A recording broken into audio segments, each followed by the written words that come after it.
বাঙালির রক্তে আড্ডা, খেলা আর খেলার গল্প।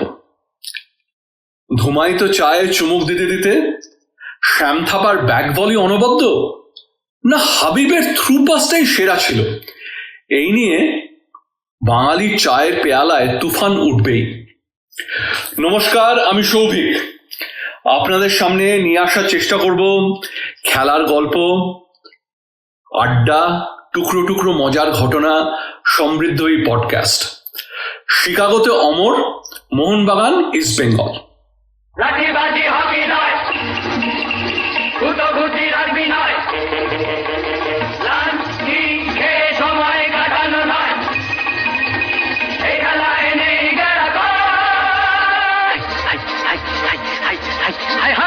সব খেলার সেরা বাঙালির তুমি ফুটবল, সব খেলার সেরা বাঙালির তুমি ফুটবল। আহাতি মধু আছে ওই তোমার নামেতে পাওয়া ফুটবল, মধু আছে ওই তোমার নামেতে আহা ফুটবল। এই পডকাস্ট একটা সোশ্যাল ডকুমেন্টারি। থাকবে খেলা ঘিরে টান টান উত্তেজনা, আমাদের বড় হয়ে ওঠার মধ্যে খেলার প্রভাব, ঘটি বনাম বাঙালের একটি প্রতিচ্ছবি। অবশ্যই থাকবে শিকাগোর প্রেক্ষাপটে। প্রথম এপিসোড লোভিনু সঙ্গতব, ফুটবলের সাথে বাঙালির এক অভেদ্য যোগসূত্র। বাঙালি ফুটবলের সঙ্গ অনেক দিন ধরে চেয়েছে এবং পেয়েছে। বাঙালির অন্যান্য খেলার সঙ্গেও সম্পর্ক আছে। সাঁতার, ক্রিকেট, টেনিস, দাবা, হকি সব খেলাকেই বাঙালি নিজের করে নিয়েছে এবং বিভিন্ন দলকে সাপোর্ট করেছে। শিকাগোতে বসে বাঙালি cubs, white socks, bull's, বেয়ার্সেরও supporter. কিন্তু ফুটবলের মতো বোধহয় আর কোনো খেলাকে বাঙালি এত সুনিবিড়ভাবে জড়িয়ে ধরেনি। যে সময় গল্প দিয়ে শুরু করব তখনও ফুটবলে বিশ্বায়নের ছোঁয়া ভারত তথা বাংলায় আসেনি। 70-এর দশক, কলকাতায় ক্লাব ফুটবলের রমরমা। ক্রিকেটের জমিয়ে আসর, দাদা, তেন্ডুলকর, ক্রিকেটে ভারতের বিশ্বজয়, বা টিভিতে ব্রাজিল, জার্মানি, আর্জেন্টিনা, স্পেন, ইটালির ফুটবল খেলা তখনও জায়গা দেয়নি বাঙালির বুকে। বাঙালি তখনও সুরজিৎ সেনগুপ্ত, সুব্রত ভট্টাচার্য, মনোরঞ্জন, ভাস্কর, তরুণ বোস, বিদেশ বসু নিয়ে মশগুল। বিনোদন বলতে রেডিও, গল্পের বই, খবরের কাগজ আর Sports Illustrated. Twitter, Facebook, Instagram, WhatsApp, electronic media বা ইলেকট্রনিক গেমস তখনও দখল নেয়নি মানুষের মন। সেই সময় একটা খুব সাধারণ ছবি ছিল। মাঠে, ছাদে, চায়ের দোকানে, ঘরের বৈঠকখানায় জটলা। রেডিওর ধারাভাষ্য শুনছে উত্তেজিত মানুষ। সবুজ ময়দানে চলছে বল দখলের লড়াই, মেরুন সবুজ বনাম লাল হলুদের। বাঙালি প্রায় 100 বছরেরও আগে মজেছে ফুটবল নিয়ে। তাই নিয়ে আবেগ, হুজুগ যেন বাঙালির এক চেটিয়া অধিকার। গানে, গল্পে, সাহিত্যে, নাটকে, সিনেমাতে, বাঙালি সংস্কৃতিতে ফুটবল এক লহমায় ঢুকে গেছে। সেই সব নিয়েও আড্ডা হবে। গানে, গল্পে, সিনেমায় ফুটবল কি করে তার বিস্তার প্রকাশ করলো। এই পডকাস্টে সেতু বন্ধন করার চেষ্টা করব কলকাতা ফুটবল পাগল মানসিকতার সাথে শিকাগো বাঙালি সমাজের জনপ্রিয়তার গল্প ফুটবলের। ধরার চেষ্টা করব 1950-এর দশক থেকে মোহনবাগান ও ইস্টবেঙ্গল ঘিরে বাঙালিদের চিন্তা, ঘটি বাঙালির আবেগ, খেলার প্রতি ভালোবাসা। থাকবে কিছু স্মৃতিচারণ, কিছু ইতিহাস। An immigrant community brings with them their own footprints of life and living. শিকাগোতে বাঙালিরা প্রথমে নর্থ লেকশোর ড্রাইভ ও শেরিডান রোডের বাসস্থান থেকে আজ বিভিন্ন সাবার্বে ছড়িয়ে পড়েছে, কিন্তু স্থায়ী শিকড় গড়ে নিয়েছে পিকনিকে মোহনবাগান ইস্টবেঙ্গল খেলা। শিকাগো সেই নিক্তিতে কিন্তু অনন্য এবং একক। উত্তর আমেরিকা, ইংল্যান্ড, পশ্চিম ইউরোপ বা পৃথিবীর অন্য কোথাও বিএজিসির মতো প্রত্যেক বছর পিকনিকে এত আগ্রহ ও উদ্দীপনা নিয়ে মোহনবাগান ইস্টবেঙ্গলের চ্যালেঞ্জ ম্যাচ হয় বলে শোনা যায় না। শিকাগোর মাহাত্ম্য এইখানেই, যে খেলা লেট 70s শুরু হয়েছিল, তার ডাক সেই খেলা 40 বছর পরেও সমবিদ্যমান। দ্বিপাক্ষিক এই আড্ডাতে গল্প করবো অনেকের সাথে। কোনো এক আড্ডাতে বলবো আমার নিজের গল্প। আমার খুব মনে আছে, বালক থেকে কৈশোরের সন্ধিক্ষণে আনন্দ মেলাতে ধারাবাহিকভাবে বেরোচ্ছে মতিনন্দীর উপন্যাস স্ট্রাইকার। আমার এবং আমার মতো অনেকেরও, এবং হয়তো আপনাদের মতো অনেকেরও স্বপ্ন তখন প্রসূনের মতো গোল দিয়ে নিজের দলকে জেতানোর। মনের সুপ্ত বাসনা বড় হয়ে প্রসূন হব, যুগের যাত্রী আমাদের নিজেদের ক্লাব। একটা কথা কিন্তু প্রথমেই বলি, আমি মোহনবাগানি, একদম ঘটি। এই আড্ডাতে ভালো মানুষের মতো নিরপেক্ষ থাকার চেষ্টা করব। যদি পক্ষপাতিত্ব শোনেন, অপরাধ কিন্তু মার্জনীয়। তোমাকে লাথায় রোজ বুট পরা কত পা, এত লাথি খাও তবু মুখে কিছু বলো না। পুড়ে মরো রোদ্দুরে কাদা মাখো বরসায়, পুড়ে মরো রোদ্দুরে কাদা মাখো বরসায়, তবু ভুলে বেঁচে থাকো অবিচার। জীবনে মরণে পায়ে পায়ে আছো ফুটবল, জীবনে মরণে পায়ে পায়ে আছো ফুটবল। আবার সব খেলার সেরা বাঙালির তুমি ফুটবল। 250 বছরের জমিদারি ঘুচে গিয়ে দেশ ছেড়ে পালিয়েছে ইংরেজ। মুখ দাঁত ভাঙা এক মৃত্যু সিংহ সেজে, নেই তার জারি জুড়ি নেই তেজ, তবু মানতে তো বাধা নেই, তবু মানতে তো বাধা নেই। সেই তো শেখালো এই ফুটবল, তারি দৌলতে ভাই আমার হয়েছে নাম মোহনবাগান ইস্ট বেঙ্গল।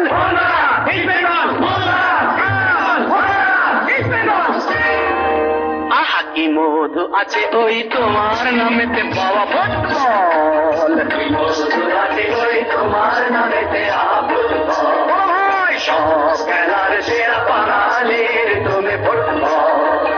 যার গোলে যাও তুমি তার বুকে পড়ে ভাত, যার হয়ে গোল করো সে যে হয় মহারাজ। রকে রকে ঝগড়া, ঘরে ঘরে ডাইভোর্স, রকে রকে ঝগড়া, ঘরে ঘরে ডাইভোর্স। ইলিশে গতিতে রসাদা, সব খেলার সেরা বাঙালির তুমি ফুটবল, সব খেলার সেরা বাঙালির তুমি ফুটবল। সব খেলার সেরা বাঙালির তুমি ফুটবল, বাঙালির তুমি ফুটবল। সব খেলার সেরা বাঙালির তুমি ফুটবল।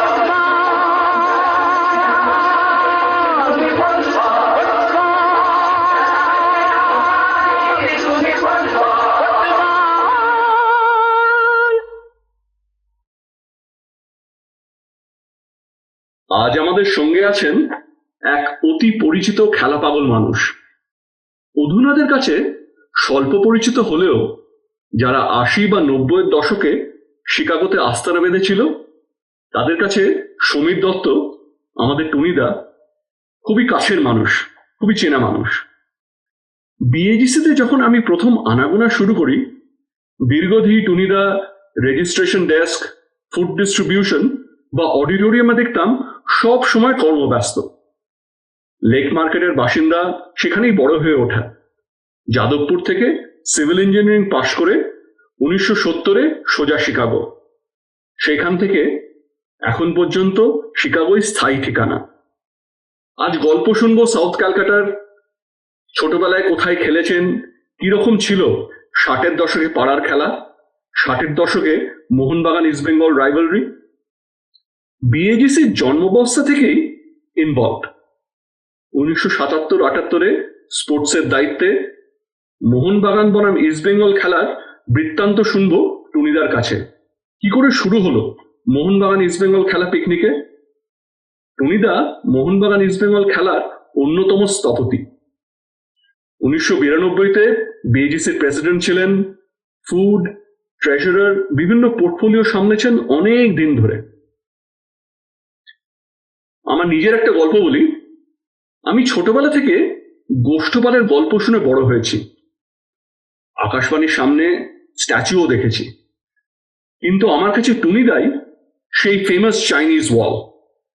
বছরের পর বছর পিকনিকে মোহনবাগানের গোলে দাঁড়িয়ে কত যে অভ্যর্থ গোল বাঁচিয়েছেন তার পরিসংখ্যান নেই। আমার 1 বছরের খেলা মনে আছে। 2 বছর পর পর হারার পর সেই বছর মোহনবাগান জিতছে 1 গোলে। খেলা প্রায় শেষের দিকে, মিনিট 5 হয়তো বাকি। এমন সময় পেনাল্টি মোহনবাগানের বিরুদ্ধে। রেফারি কে ছিল সেটা আজকে উজ্জ্ব থাক, অন্য কোনো এপিসোডে সেই গল্প বলবো। বলাই বাহুল্য, টুনিদা পেনাল্টি বাঁচিয়ে দিয়ে মোহনবাগানকে জিতিয়ে দিয়েছিল সেই দিন। And what a win it was. প্রায় 25 বছর পরেও I sometimes relish that memory. টুনিদা, ওয়েলকাম টু শিকাগোতে অমর Mohun Bagan East Bengal, and thank you আজ আমাদের সঙ্গে কিছু সময় কাটানোর জন্যে। আড্ডা, গল্প করবো, আমরা করবো কিছু স্মৃতিচারণ, ওয়াক ডাউন মেমোরি লেন। কেমন আছেন টুনিদা? ভালো আছি, তুমি কেমন আছো? আমি ভালো আছি টুনিদা। এই কোভিড এর সময় মোহনবাগান ইস্ট বেঙ্গল নিয়ে গল্প করতে বেশ চনমনে লাগছে নিজেকে। তা টুনিদা, ইস্ট বেঙ্গল বলতে কি প্রথমে মনে হয় আপনার? কি প্রথম মনে আসে? আচ্ছা, প্রথমেই বলি thanks for having me, it's an honour. R Mohun Bagan East Bengal আমাদের ছোটবেলা থেকে যখন বড় হয়েছি তখন রাস্তায় অনেক রকম খেলাধুলো করতাম, কিন্তু মোহনবাগান ইস্ট বেঙ্গলের মধ্যে যে একটা যে রাইভালরি যেটা ছিল সেটা আমাদের ছোটবেলায় আমাদের নিজেদের বন্ধু বান্ধবদের মধ্যেও ছিল। আমরা রাস্তায় রাবারের বলে ফুটবল খেলতাম। তখনও যখন টিম করতাম আমরা, তখন চেষ্টা করতাম যে মোহনবাগানের যারা মোহনবাগানের সাপোর্টার তারা একদিকে থাকবে, ও ইস্ট বেঙ্গলের সাপোর্টার অন্যদিকে থাকবে। এইরকম ভাবে আমাদের একটা রাইভেলরি শুরু হয়েছিল ছোট বয়স থেকে, একদম ছোট বয়স থেকে, যখন আমরা স্কুলে পড়ি, হয়তো 5 বছর 6 বছর, all the way still now we have the same feeling. না, এটা খুব ইন্টারেস্টিং। মানে আপনি যে সময় কথা বলছেন সে সময় পাড়ায় পাড়ায় খেলা হতো। মানে পাড়ার মধ্যে যে খেলা হতো তাতে, মানে আপনি বললেন যে মোহনবাগান ইস্ট বেঙ্গল নিয়ে এ হতো, রাইভালরি ছিল, কিন্তু আপনাকে আমি জিজ্ঞেস করি যে খেলার সময় একদম মানে প্রচন্ড রেষারেষি, একদম মানে এনিমি, কিন্তু খেলার পরে আবার তারা মিলেমিশে একসাথে হই হই করছে। নিশ্চয়ই নিশ্চয়ই, আমরা সবাই বন্ধু, কিন্তু খেলার সময় একটা অন্য রূপ ধারণ করতাম। সেই হিসেবে আমাদের রাইভালরিটা চলতো এবং এখনো চলছে। তা আপনি মোহনবাগান ইস্ট বেঙ্গল নিয়ে কিছু বলুন। আচ্ছা, প্রথমেই একটা বলি যে অনেক পুরোনো দিনের গল্প হবে এখন, চেষ্টা করব মনে করার। ফ্যাক্ট চেক করে যদি দেখো ঠিক বলিনি তাহলে ক্ষমা করে দিও। আচ্ছা, প্রথমে বলি যে মোহনবাগান আর ইস্ট বেঙ্গলের কিছু highlights. Mohanbagan was founded 15th August 1889. It was mainly supported by native West Bengal population. On 29th July 1911, Mohanbagan defeated British Army East Yorkshire Regiment by 2-1 by becoming the first Indian team to win IFA Shield. মোহনবাগানের বেশিরভাগ প্লেয়ারই খালি পায়ে খেলেছিল, কিন্তু British players had proper equipment. Shibdas Bhaduri, his brother Bijoy Das Bhaduri, আর অভিলেশ ঘোষ, এরা ছিল কিছু player যাদের নাম আমার মনে পড়ছে. Shibdas and Avilesh scored the goals for Mohun Bagan. In 1920s, Gosthopal played for Mohun Bagan and he was called the Wall of China, যেটা সৌভিক আগে বলেছিল. ওর স্ট্যাচুও রয়েছে আমার কাছে কলকাতাতে. আপনি কিন্তু ওয়াল অফ চায়না।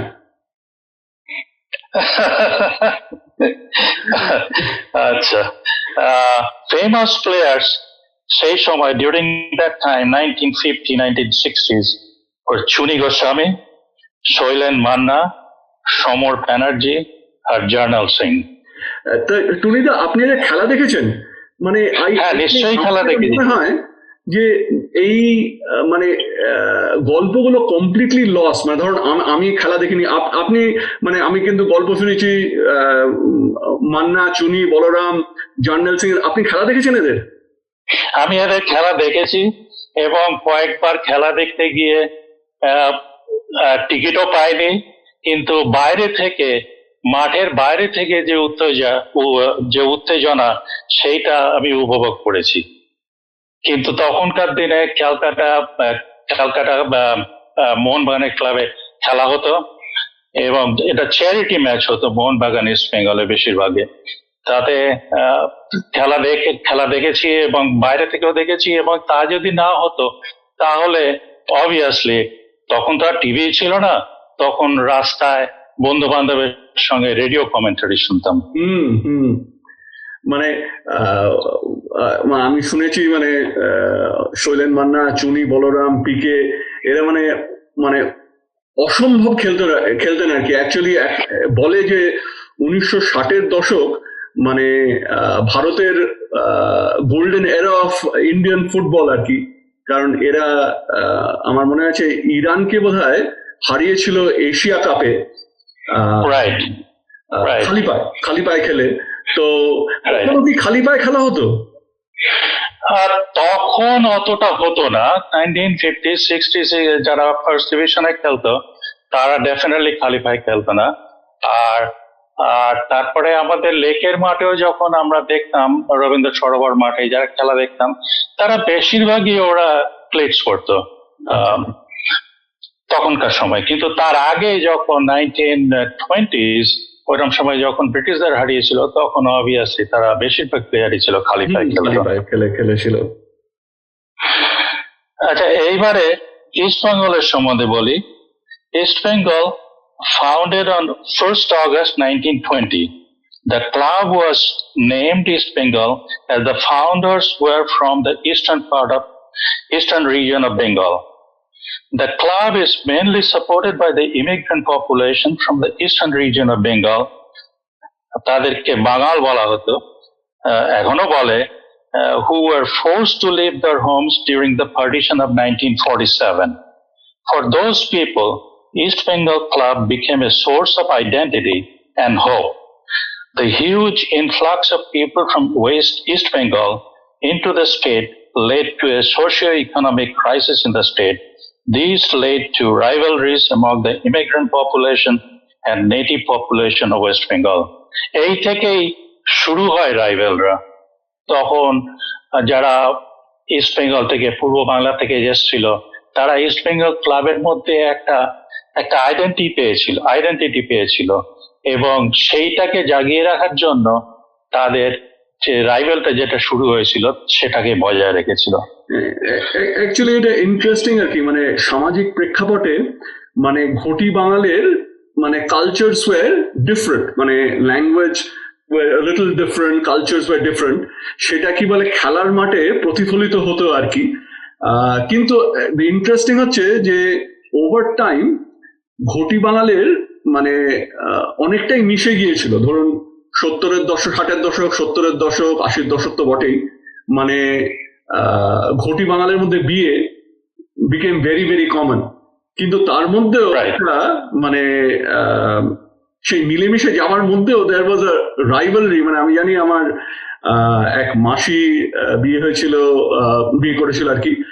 তারা অরিজিনালি পূর্ববঙ্গীয়, কিন্তু আমার মাসি কিন্তু স্টঞ্চ মোহনবাগান সাপোর্টার রয়ে গেল. মাসির শ্বশুরবাড়িতে সবাই ইস্ট বেঙ্গল, তা Right. টুনিদা, আপনি মোহনবাগান সাপোর্টার হলেন কি করে? এটা কি মানে ফ্রম আ ফ্যামিলি পার্সপেক্টিভ, না কারো খেলা ভালো লাগতো? হ্যাঁ, আমি বলছি সেটা। আমি প্রথমে ওই ইস্ট বেঙ্গল ক্লাবের হ্যাঁ, ওই বলুন, বাদ বলুন। বাকিটা বলে দিই। হ্যাঁ, হুম, আচ্ছা, তারপরে east Bengal won their first IFA Shield in 1943. Then they achieved the double in 1945 by winning both the Calcutta Football League and IFA Shield. In 1948, East Bengal became the first team to defeat a foreign club on home soil. They won 2-0 against the visiting Chinese Olympic 11. আচ্ছা। তখনকার সময়ে famous players ছিল 1950s 1960s এ বলরাম, আহমেদ খান, ধনরাজ, সালে, এরা ছিল খুব famous players. Hmm, In 1960s, incidentally, secretary JC গুও থাকতো আমাদের পাড়ায়।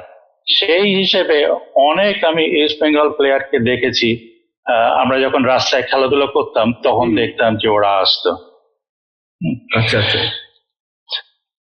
তো মানে তখন সেই উন্মাদনা ছিল যে মানে একটা স্টার ক্রেজি, যে প্লেয়ার আসছে, সবাই মিলে দেখতে যাচ্ছে।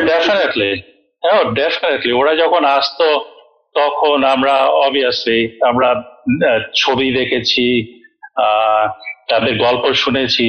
তখন আমরা গিয়ে ওই জেসিগোর বাড়ির সামনে দাঁড়িয়ে থাকতাম যে কখন ওরা বেরোবে। বলরামকে দেখা, আহমেদকে দেখা, সালেকে দেখা তো চট করে হয় না। Right. কাজেই ওটা একটা বিগ ডিল। আচ্ছা, তুমি বলছিলে যে মোহনবাগান যারা প্লেয়ার, এটা রাইভেলরিটা মোস্টলি হচ্ছে ফ্যানেদের মধ্যে, সাপোর্টার্সদের মধ্যে। অনেক বাঙাল প্লেয়ার তারা মোহনবাগানের হয়ে খেলেছে এবং অনেক ঘটি প্লেয়ার তারা ইস্ট বেঙ্গলের হয়ে খেলেছে, কিন্তু ফ্যানরা they always supported their own team Right. For years. তারপরে গল্প বলবো, তাদের যদি হাজবেন্ড ওয়াইফ যদি একজন যদি বাঙাল হয় আর একজন যদি ঘটি হয়, কিন্তু এমনিতে সব ঠিকঠাক আছে, কিন্তু when there is a rivalry, যখন ম্যাচ যখন হয় তখন they pick their own team.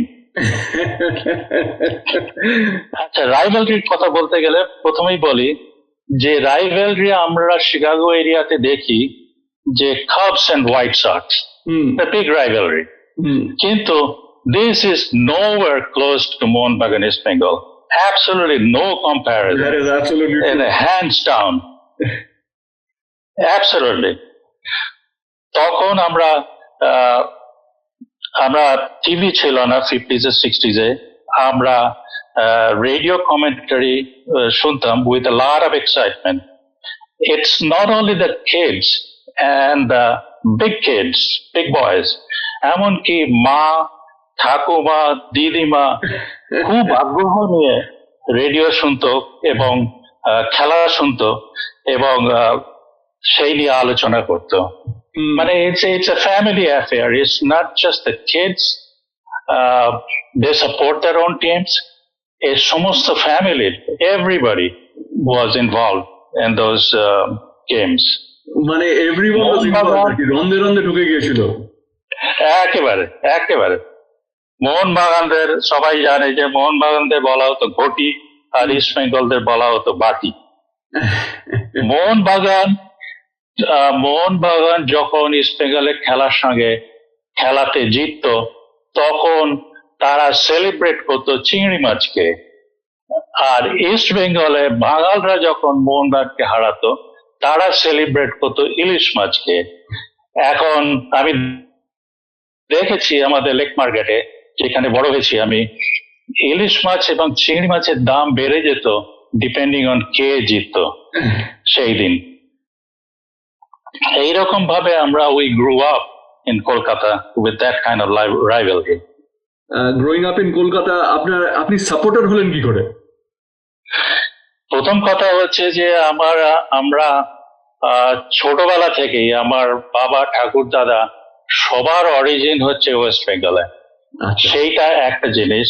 আমার জন্ম হয়েছে আমার জন্ম হয়েছে সাউথ ক্যালকাটাতে, লেক মার্কেটের কাছে, কাজেই ঘটি না হবার কোনো কারণ নেই, চান্সই নেই। কোনো চান্সই নেই। আচ্ছা, তারপরে আমি কি করে বড় হলাম, কোথায় বড় হলাম, একটু ছোট্ট করে বলি। বলুন না। হ্যাঁ, আচ্ছা, রাইভালরির আরেকটা জিনিস বলি যে এখন যারা মোহনবাগানের সাপোর্টার তারা সারা জীবন মোহনবাগানকে সাপোর্ট করে। Same thing with true with east Bengal supporter. প্লেয়াররা হয়তো মোহনবাগান হয়ে খেলবে আর ঘটি প্লেয়ার হয়তো ইস্ট বেঙ্গলের হয়ে খেলবে, কিন্তু ফ্যানরা always very loyal. Right. It doesn't matter where you are, whether you're Kolkata, Chicago, or anywhere else. Fanra চিরকাল, খুব very rarely fanra they switch their side. এখন কি রকম হয় আমি ঠিক জানি না কলকাতাতে, কিন্তু I'm for sure that kind of rivalry is probably not there. One of the thing probably is এখন প্রচুর বাইরের প্লেয়ার ওখানে কলকাতা খেলে, মোহনবাগান, ইস্ট বেঙ্গল এবং অন্যান্য টিমে খেলে, players from Brazil, Mexico, Europe, all kinds of places. কাজেই সেই ইমোশনটা আর নেই। তবুও নিশ্চয়ই যে রাইভালরিটা কিছু কিছু রয়ে গেছে, কিন্তু definitely it's not like back good old days.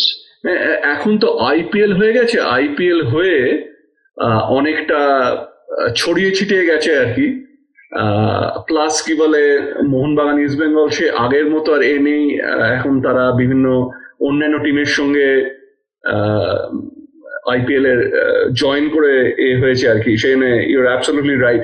কিন্তু মানে আপনি একটু যদি বলেন যে সেই যে রাইভালরি মোহনবাগান ইস্ট বেঙ্গলের আপনারা শিকাগোতে নিয়ে এলেন, বা শিকাগোর কি করে শুরু হলো পিকনিকের এটা মোহনবাগান ইস্ট বেঙ্গল খেলা, সেখানেও কি ইকুয়াল রাইভালরি হতো যখন আপনার প্রথম খেলা শুরু করলেন? হ্যাঁ, ডেফিনেটলি। আমরা তার আগে আমি একটা ছোট্ট করে বলে দিই যে আমার ব্যাকগ্রাউন্ডটা কোথায়। আচ্ছা, আমি জন্ম হয়েছিল আমার সাউথ ক্যালকাটাতে এবং সেখানেই বড় হয়েছি। আর ওই রকম সময় আমাদের বয়সের ছেলেরা রাস্তাঘাটে খেলাধুলো করতো, যেমন লাট্টু, গুলি, ঘুড়ি, ডাঙ্গুলি, পিট্টু, তারপরে রাবারের বলে রাস্তায় ফুটবল খেলতাম, টেনিস বলে ক্রিকেট খেলতাম, এমনকি বয়স্ক লোকের ওয়াকিং স্টিক নিয়ে আমরা রাস্তায় হকি খেলেছি। এইসব ভাবে আমরা বড় হয়েছি। তারপরে যখন একটু পরে বড় হলাম তখন আমি ক্রিকেট খেলেছি আমাদের কলেজ, যাদবপুর ইঞ্জিনিয়ারিং কলেজে, আর যাদবপুর ইউনিভার্সিটির হয়ে আমি ক্রিকেট খেলেছি। আচ্ছা। আর আমার চাইল্ডহুড হিরো ছিল চুনি গোস্বামী। ছোটবেলা থেকেই ওর খেলা দেখেছি এবং ওর সম্বন্ধে শুনেছি, অনেক কিছু পড়েছি। তখন পড়তাম কি, আমার একটা অ্যালবামও ছিল আমার মনে আছে, ওই পেপার কাটিং যখন পেপারে দিত, আনন্দবাজার বা যুগান্তর এইসব ধরনের, ওইগুলো নাম করা প্লেয়ারদের বা তাদের কোনো একটা অ্যাচিভমেন্ট হলে সেগুলো আমরা কেটে নিয়ে একটা অ্যালবামে ওটাকে এটাকে কালেক্ট করতাম, যেমন স্ট্যাম্প কালেকশনের মতন। সেটা দ্যাটস এ বিগ ডিল। এখানে যেমন বেসবল কার্ডস তৈরি করে, কালেক্ট করে, এক্স্যাক্টলি লাইক দ্যাট। তখন ছোটবেলাতে আমরা বললেন না যে প্লেয়ার পূর্ববঙ্গীয় হলেও মন মানে খেলে, Chuni Goswami is a perfect example. Right. আচ্ছা, বলছি যে চুনি Goswami played international match for India in 1956 during the team's 1-0 victory over the Chinese Olympic team. He went on to play for India in 50 international matches, including in Olympics, Asian Games, Asia Cup, and Mardeka Cup. He captained India to the South to the Asian Games gold medal in 1962 and silver in the 1964 Asia Cup in Tel Aviv and in the Mardeka Cup. I used to play আমার মনে আছে যে যখন আমি cricket খেলতাম তখন আমি খেলতাম, আমার সঙ্গে খেলতো চুনি গোস্বামীর ভাই বেনু গোস্বামী। ও তখন যাদবপুর ইউনিভার্সিটিতে পড়তো। আরেকটা জিনিস যেটা অনেকে হয়তো জানে না, যে Chuni Goswami was a great cricket player. Chuni Goswami played cricket in Ranji Trophy for West Bengal for a long time. He led the Bengal cricket team to a 1972 Ranji Trophy final, which they lost to Mumbai. Chuni Goswami played for combined East and Central Zone against the touring West Indies team in 1966. He took 8 wickets and the team beat West Indies by an innings. It's a big achievement. I don't know anybody ইন্ডিয়াতে যারা এরকম দুটো major স্পোর্টে they played very well. Right, এবং সমভাবে পারদর্শী ছিল আর কি, মানে they were well, right, they played really well. Right. আর এখন আমার মনে পড়ে যখন দেশে যেতাম, প্রত্যেক বছরই চেষ্টা করি দেশে যাবার, এমনকি 5 বছর আগে ও 6 বছর আগেও আমি দেখেছি চুনি গোস্বামীকে সকালবেলা মর্নিং ওয়াক করতে। সকালবেলা ওরা থাকতো যোধপুর পার্কে, ও আসছে মর্নিং ওয়াক করতে আর আমরাও হাঁটতে যেতাম। তখন দেখেছি কয়েকবার চুনি গোস্বামীকে, এমনকি as recent as 6-7 years, 5 to 7 years. যখন দেখতাম তখন গায়ে কাঁটা ধরে যেত যে এইরকম একটা লোক যে ইন্ডিয়ার ক্যাপ্টেন ছিল, অলিম্পিক্সে খেলেছে, ক্রিকেট খেলেছে, সে আমার সামনে দিয়ে যাচ্ছে। It's an unbelievable feeling and he was my hero all along. আমরা ছোটবেলায় গল্প শুনেছি যে পিকে চুনি বলরাম, মানে এরা মানে কলকাতার মাঠ কাঁপিয়ে বেড়াতো। আনবিলিভেবল। এই তো হলো আমার ছোটবেলার কথা। তারপরে আমরা এলাম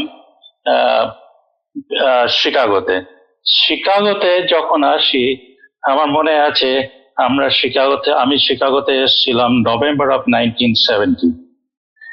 তারপর থেকে এখানেই তুমি যা বললে যে শিকাগো থেকে কখনো মুভ করিনি, এখনো আছি। সুব্রত আমার ক্লাসমেট, সুব্রত মুখার্জি আর আমি একসঙ্গে শিকাগোতে এসেছিলাম। আর প্রথম রাতে ছিলাম আমার এক ক্লাসমেটের সঙ্গে, সে হচ্ছে দুর্গা ব্যানার্জি। সেই দিন রাতে, যেদিন আমরা পৌঁছেছি, আমার যতদূর মনে পড়ে, সেই দিন রাতে দুর্গার একটা নেমন্তন্ন ছিল, সে বাঙালি নেমন্তন্ন। তো সেখানে আমাদেরকে নিয়ে গেছিল। সেখানে নিয়ে গিয়ে অনেক বাঙালিদের সঙ্গে আলাপ হয়েছিল। তার মধ্যে তখনই বোধহয় প্রথম গিরিন্দার সঙ্গে আলাপ হয়েছিল আমাদের। গিরিন্দা এবং অন্যান্য আরো কয়েকজন যারা ছিল, ওগুলো ছিল সমস্ত নর্থ শিকাগোতে, between Bryn Mawr and Loyola University, ওই জায়গাটাতে নেক্সট টু শেরিডন রোড। ওইখানেই সমস্ত বাঙালি ফ্যামিলিরা থাকতো বেশিরভাগই। আর তারপরের দিন গিরিন্দা এলো আমাদেরকে পিক আপ করতে, আমাদেরকে অ্যাপার্টমেন্ট খোঁজার জন্য। আর রাস্তায় নেমে যখন গিরিন্দাকে দেখলাম, তখন দেখি যে গিরিন্দা এসেছিল একটা বিরাট একটা ইম্পালা গাড়ি। তখন গিরিন্দা সেই ইম্পালা গাড়ি ছিল। আর আমি শুনেছিলাম যে উত্তম কুমারের নাকি ইম্পালা গাড়ি ছিল। তারপরে আমরা সেই দিনই একটা ফার্নিশ স্টুডিও অ্যাপার্টমেন্ট নিয়েছিলাম সুব্রত আর আমার জন্য, $95 a month. Unbelievable. That's how we started in this country. তারপরে এখন আসি বিএজিসি তে কিভাবে ইনভলভ হলাম। তারপরে বিএজিসি শুরু হয়েছিল, মিটিং হয়েছিল 1976-এ। সেই মিটিং এ ডিসাইড হয়েছিল যে বিএজিসি ফর্মালি রেজিস্টার্ড অর্গানাইজেশন হবে।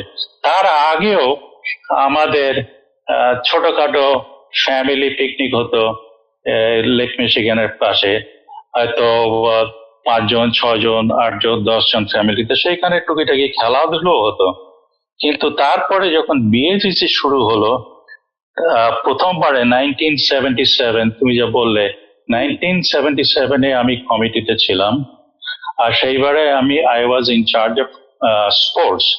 1978-এও আমি ছিলাম কমিটিতে, যখন প্রথমবারের কমিটিতে প্রেসিডেন্ট ছিল সুকুমল তালুকদার, 1978 ছিল মনমোহন মজুমদার, এই দুটো কমিটিতেই আমি ছিলাম।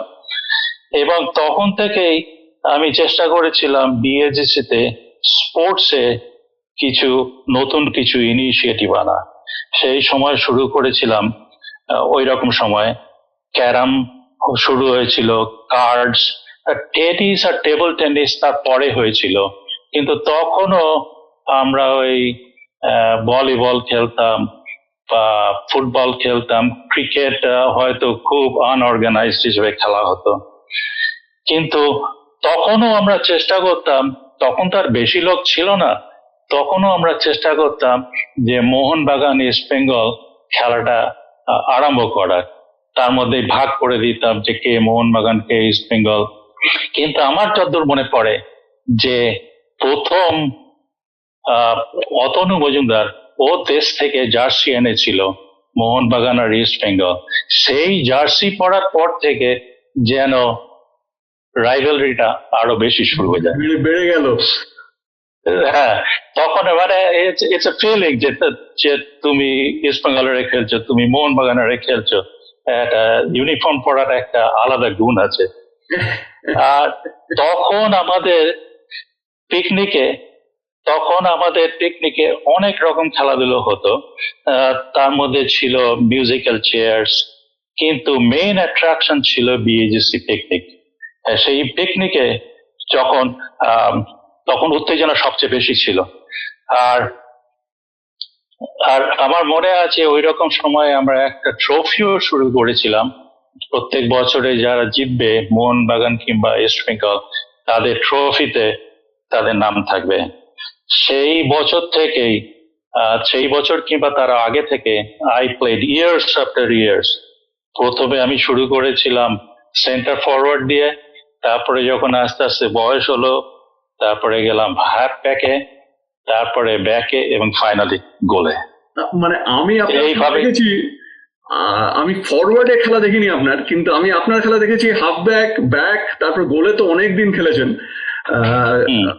আমি ধরুন মিড 90s থেকে বিএসসি পিকনিকে ফুটবল খেলতাম, তখনও খেলতেন আপনি, মানে রেগুলার খেলতেন? হ্যাঁ, আমি শেষের দিকে যখন খেলতাম তখন আমার মতন বয়স্কর আর কেউ খেলতো না। তারা অনেকদিন আগে রিটায়ার করে গেছে। ভাবতো যে খেলতে পড়ে গেলে, হাত পা ভেঙে গেলে অনেকদিন লাগবে সারতে। কিন্তু I played for a long time. মানে সেই যে পিকনিকের সময় যে খেলা হতো, আমার মনে আছে আমি যখন খেলেছি বা ইনভলভ ছিলাম রেগুলার এতে, তখন চিরকালে আমি দেখেছি মোহনবাগানের প্লেয়ার সংখ্যা খুবই কম হতো। আপনাদের সময় কি প্রথম যখন শুরু করেছেন সেরাম ছিল না ইকুয়াল ছিল? ঠিক মনে নেই, তবে তুমি হয়তো ঠিকই বলেছো, ওটা হয়তো সেই রকমই ছিল।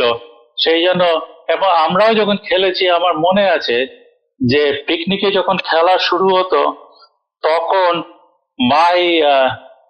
মাই গোল ওয়াজ, সকাল থেকে দেখতাম যে বলগুলো সবাই প্র্যাকটিস করছে, কে ভালো খেলছে, কার ভালো কন্ট্রোল রয়েছে বাচ্চাদের মধ্যে।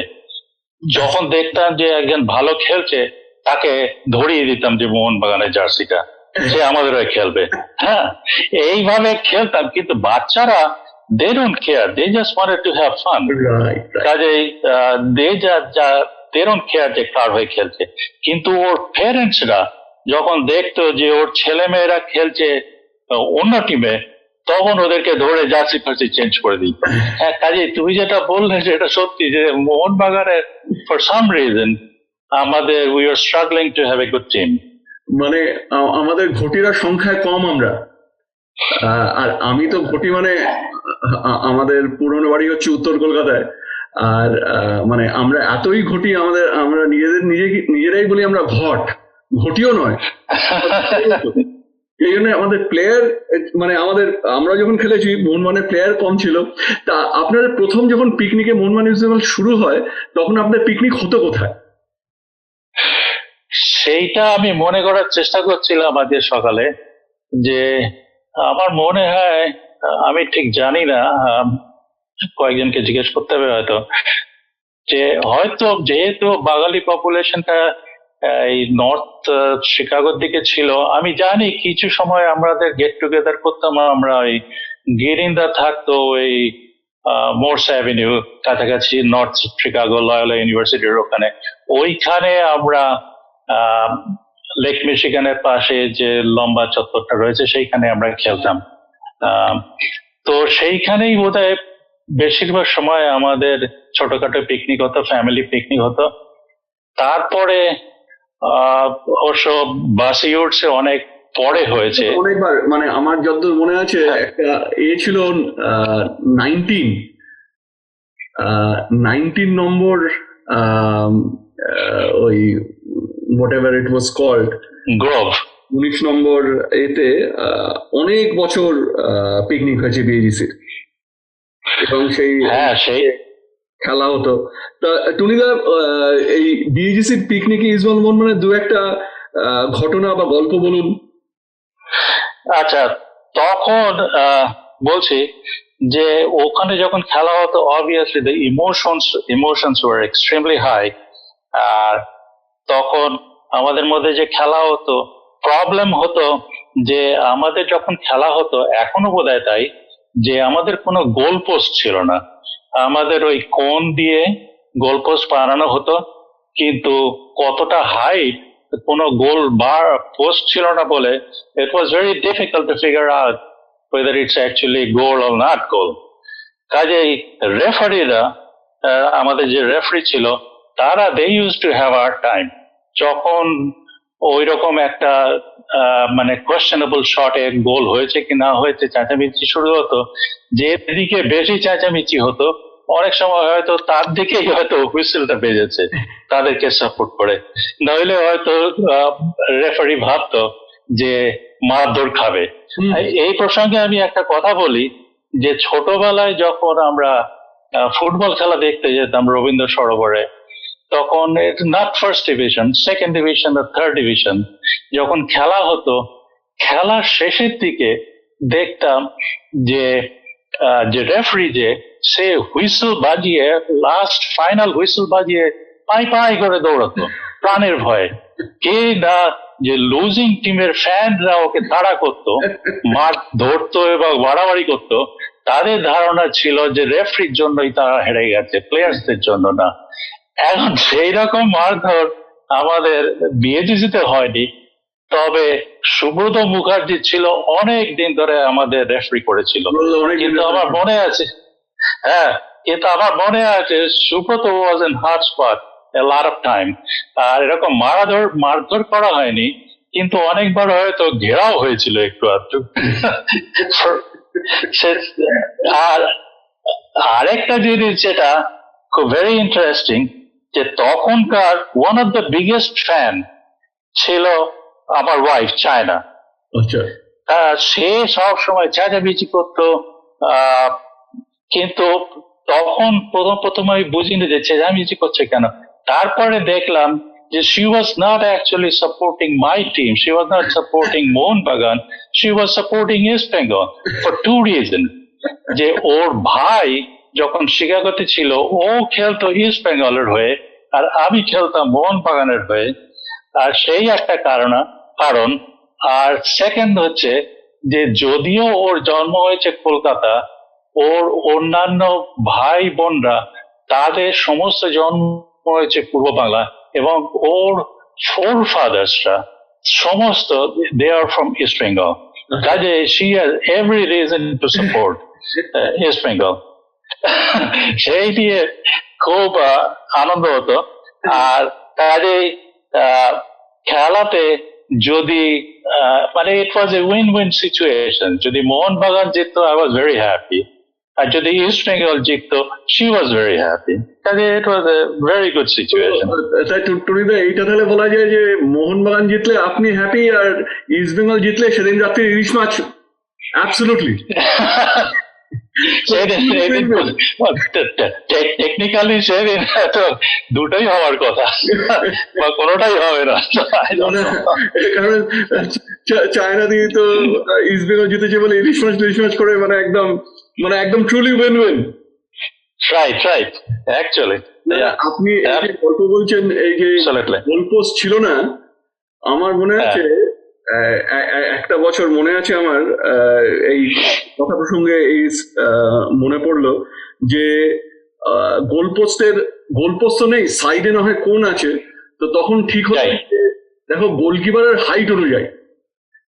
তো তারপরে দেখি কোত্থেকে ইস্ট বেঙ্গলে গোলকিপার একটা প্রায় 5 ফিট 2 ইঞ্চিকে দাঁড় করে দিয়েছে গোলকিপার, মানে বল মারলেই গোল।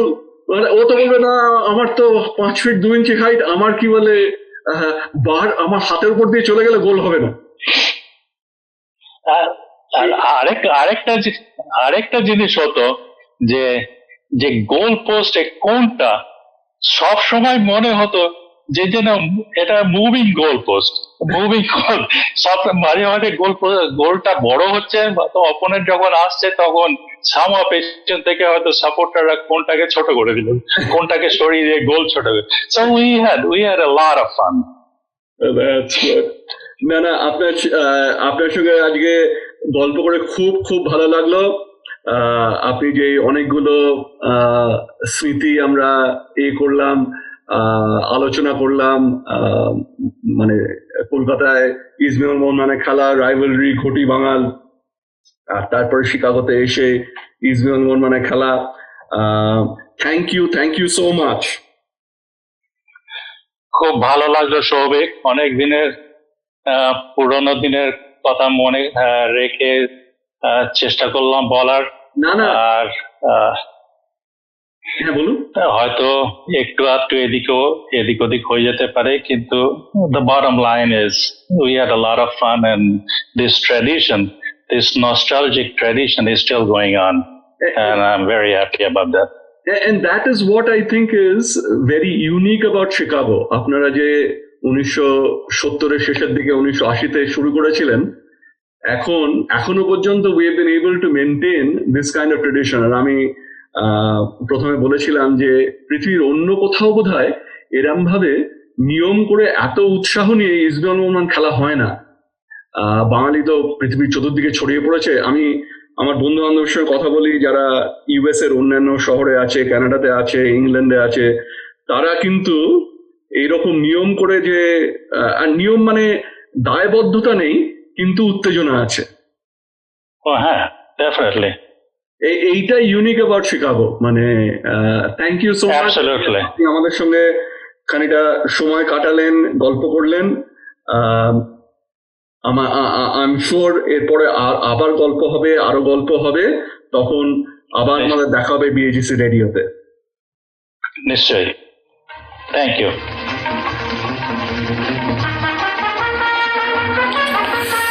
শিকাগোতে অমর মোহনবাগান ইস্ট বেঙ্গলের প্রথম এপিসোডের ইতি টানার আগে আপনারা শ্রোতারা যারা শুনছেন সবাইকে জানাই আন্তরিক ধন্যবাদ।